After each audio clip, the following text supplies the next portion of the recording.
আমার চ্যানেলে সবাইকে স্বাগত। আজকের পড়ানোর বিষয় হলো ক্লাস 8-এর লেসন 7 এ কিংস টেল। শুরু করা যাক। Many hundreds of years ago, কয়েকশো বছর আগে, England was ruled by a king called Uther Pendragon. England শাসিত হয়েছিল একজন রাজার দ্বারা, যার নাম উথার পেন্ড্রাগন। দ্য কিং, রাজা, হু ওয়াজ ফ্রেন্ড অ্যান্ড প্রোটেক্টর, যিনি ছিলেন বন্ধু এবং রক্ষাকর্তা, টু অল হিজ পিপিল, তার সমস্ত প্রজাদের প্রতি তিনি ছিলেন রক্ষাকর্তা। ওয়াজ ফেয়ার টু এভরিওয়ান, প্রত্যেকের প্রতিই ছিলেন সক্রিয়।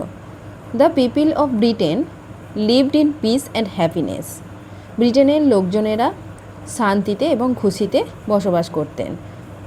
টেন্ডিং দেয়ার ফ্লক্স, তাদের পশুদেরকে যত্ন সহকারে দেখাশোনা করতেন। অ্যান্ড টিলিং দেয়ার ফিল্ডস, এবং মাঠে জমি চাষ করতেন।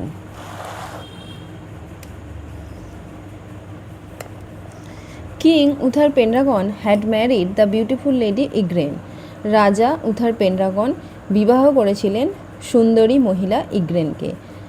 অ্যান্ড হ্যাড এ সন, এবং তাদের ছিল একটি পুত্র সন্তান।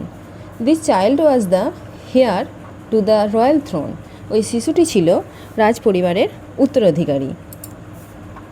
The king and the queen died soon after the baby boy was born, শিশুটি জন্মাবার পরেই রাজা এবং রানী খুব শীঘ্রই মারা গিয়েছিলেন।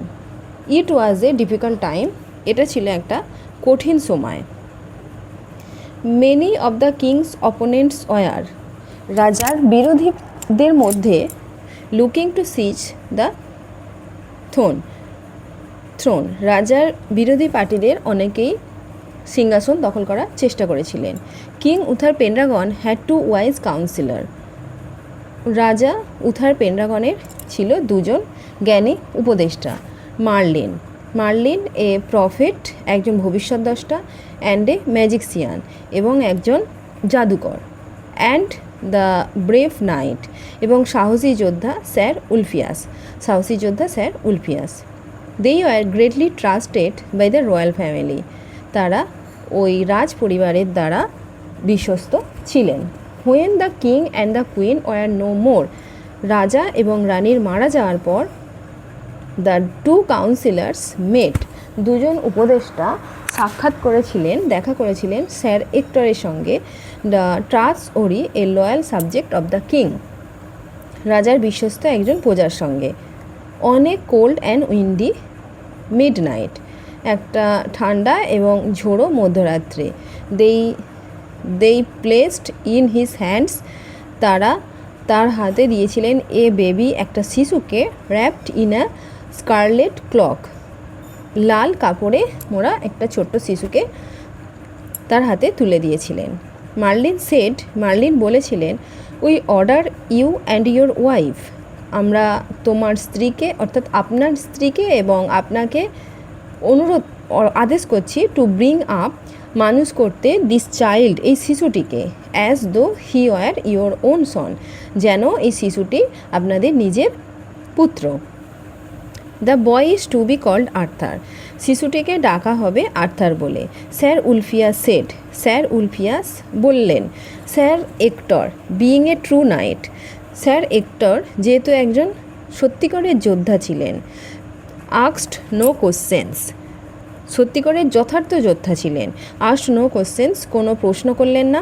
And promise to obey his late king's councillor, এবং প্রতিশ্রুতি করলেন to obey his late king's, তার ওই মৃত রাজার উপদেষ্টাদের কথা তিনি মেনে চলবেন। As Merlin and sir Ulfius had feared, ঠিক যেমনটা মার্লিন এবং উলফিয়াস ভয় পেয়েছিলেন। ট্রাভেল ব্রোক আউট ইন ব্রিটেনে ঝামেলা শুরু হয়েছিল। After the passing away of the king, রাজা মারা যাওয়ার পর। দ্য ব্যারন্স ওয়ার ফাইটিং, জমিদারগণ যুদ্ধ করছিলেন। অ্যামং দেমসেলফ, নিজেদের মধ্যে। And plotting to capture the throne, এবং ষড়যন্ত্র করছিলেন ওই সিংহাসনটাকে দখল করার জন্য। Britain was in the grip of lawlessness, Britain অরাজকতার শিকার হয়ে পড়েছিল। ট্রাভেলার্স ওয়ার রেগুলারলি রবড, যাত্রীরা প্রতিদিনই লুণ্ঠিত হতো। দ্য প্রিজেন্টস ওয়ার আনহ্যাপি, এবং কৃষকরাও ছিলেন অখুশি।